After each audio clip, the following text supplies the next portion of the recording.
Hello and welcome to PCMag Live. I'm Dan Costa, he is Sascha Segan, and we've got a great show for you today. We're going to talk about the top tech news at the top of the show, then we're going to get to a question that you sent us about technology, and then we're going to drag one cool thing off the shelf of the lab and show it to you live on air. Let's start with the big news of the day. Microsoft, the search for Microsoft CEO is evidently down to two people, the two people that we really thought were the front runners from the beginning. That is Alan Mulally at Ford, the current CEO of Ford, and Stephen Elop, the CEO of Nokia, which is, of course, now owned by Microsoft. This is not a huge surprise, but Sascha, we have very different feelings about these two CEOs. Yeah, I mean, my immediate reaction was, okay, so we have one experienced leader who really turned around a company that was on the verge of failing, it became the only American car company to succeed without government help through the Great Recession, you know, that really has become a leader in technology. Mulally has just done amazing things at Ford, and a guy who has led a former leader in its field to no longer exist. See, I don't know that he led that. And that's talking against Stephen Elop. I've met both these guys, and I'm actually impressed by both of them. I think they're both very smart guys. I'm impressed by what Mulally's done at Ford.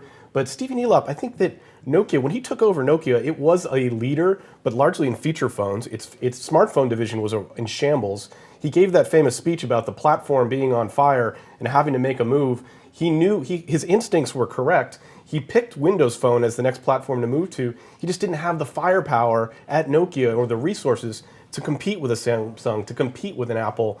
Now with Microsoft, I think he might have more ammunition, and I think it's nice to have a tech guy running a tech company. Mulally's background is more in engineering, and I just think that there could be a lot of advantages to It's true, but Mulally is also experienced at, once again, running a very large organization successfully and as one unit.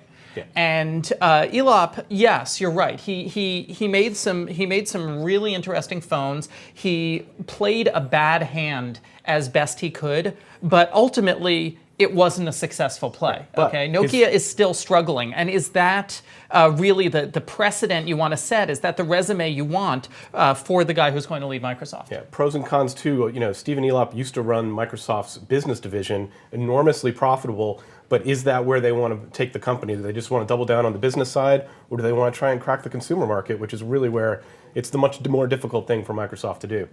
So that's Microsoft news. Also, we've got the news story that the iPad Air is an unlocked device. We talk a lot about locked phones. You buy them with contracts. You're tied into a contract. But the iPad Air is, by its very nature, not a locked device. Is this correct? Well, that's what Apple told me. It gets a little more complicated, but Apple told me that all iPad Airs that you buy, no matter where you buy them, whether you buy them from a carrier, you buy them from Apple, you buy them from Target, they're all unlocked, and as far as Apple is concerned, they will work on any US carrier. But there's one little catch, okay? It turns out that Sprint is not required to activate devices that they don't sell. Verizon, AT&T, and T-Mobile are all required to activate and support all compatible LTE devices. Is this just because of their own contract with their customers, or? Well, with AT&T and T-Mobile, it's because of the GSM standard. And with Verizon, it's because of some rules that Verizon signed on to when they bought the 700 megahertz C block of spectrum.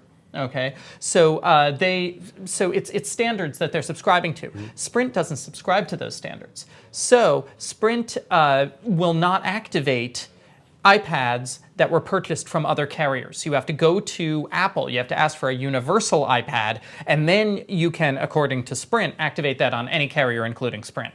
All right, so Sprint customers, things are going to be more complicated. But if I just go onto the Apple Store and buy any old iPad and don't get a contract with it, can I then take it to AT&T, have them insert a SIM card, and buy a Wi-Fi plan, wireless plan for that? Absolutely. And if you don't like anything about your AT&T plan, you can pop that SIM card out and pop in a T-Mobile SIM card or a Verizon SIM card, or even some of the virtual carriers which use their networks, like H2O or Simple Mobile. That's very cool. Because a lot of people think that they're going to make the commitment to wireless on their iPad, they're automatically signing up for a 2-year commitment. That may not be the case. No.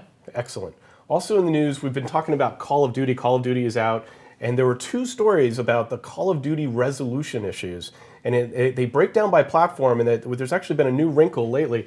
last week, and the thing that's been really hobbling Xbox has been getting a lot of criticism for, is that Call of Duty was only going to play in 720p and then get upscaled from there.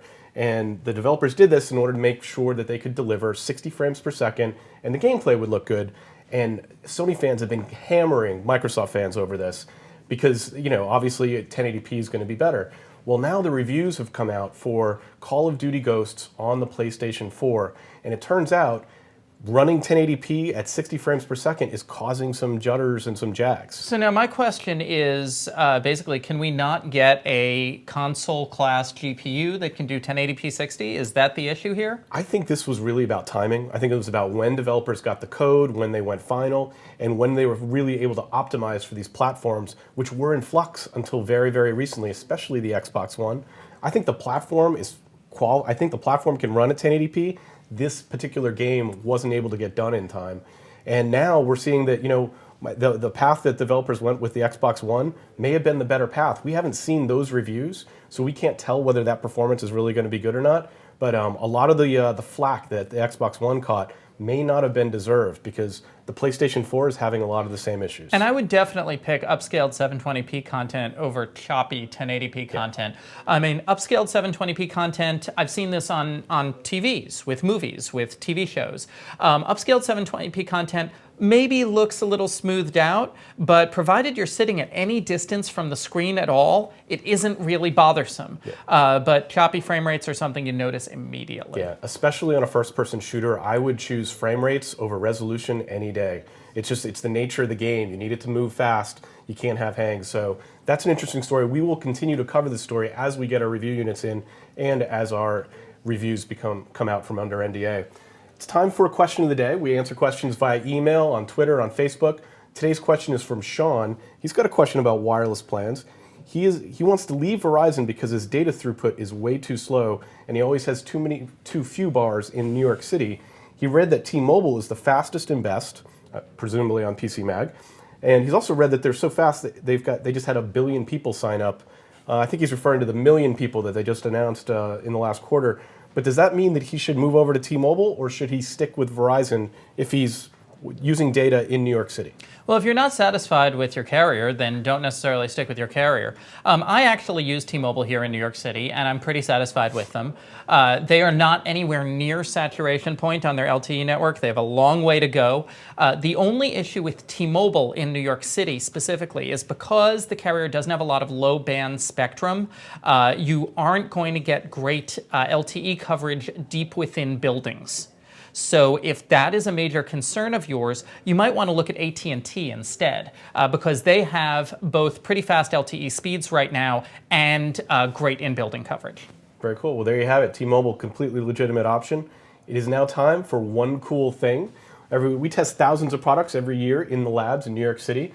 Every day we take one thing off the shelf and show it to you. Today, that thing is a mobile printer. We test more printers here than any other tech site in the world. And mobile printers, I just think they're cool because they're mobile. And Sasha, is this the mobile printer that we were looking for? I don't think so. No. This is the mobile printer. This is the Brother PocketJet PJ673-K. It is a wireless printer. It is small, it's lightweight, it's rechargeable. You can connect it via USB, via your Windows 8, Windows XP laptop. It'll also print via iPhone or iPad. The one thing we dinged it for is that there's no driver for Android, so we'd like to be able to print from Android devices too.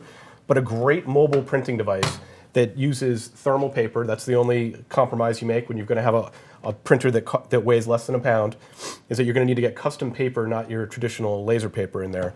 But a great device for real estate agents, for cops, for anybody that needs to get work done and print out documents in their vehicle. And now something Android users should know is that there is another version of this printer which uses Bluetooth to print. It's a slightly older version and it's less expensive. And there are some third-party Android apps that you can download that support Bluetooth printing, and so they would be able to print to the Bluetooth version of this printer. This one is the Wi-Fi version. Yeah, very cool device. Not a cheap device, $550. Directly from Brother. You can read our full review on PCMag.com, but a very cool device that solves a very specific problem for users. That was one cool thing. Sascha, thanks for joining us on the show. We will be back tomorrow at 12:30. Please join us then. And remember to send us your questions so that we can answer them on the air. This has been PCMag Live. Thanks for tuning in.